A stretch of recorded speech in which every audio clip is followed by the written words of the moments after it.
Welcome to Guide Guru. We hope this video helps. You start by protecting your file.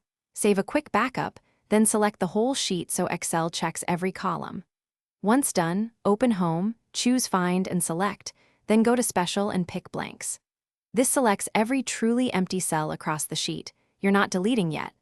You do this because targeting blanks across the full worksheet lets you remove entire empty columns confidently, rather than chasing individual empty cells one at a time. With blank cells highlighted, you now remove columns. Go to Home, choose Delete, then delete sheet columns. Excel deletes columns that have blank cells selected across every row. Alternatively, right-click one of the highlighted blanks and pick Delete, then Entire Column. Make sure to scan the sheet after. This method removes columns that were truly empty across the selected area. You're doing this to avoid accidental loss of columns with intermittent data.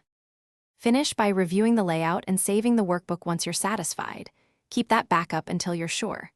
If a column didn't delete, inspect it for invisible content, spaces, formulas returning empty strings, or formatting.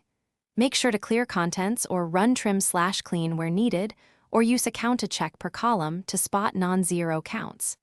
If anything goes wrong, immediately use Undo or restore the backup. Then fix the offending cells and repeat.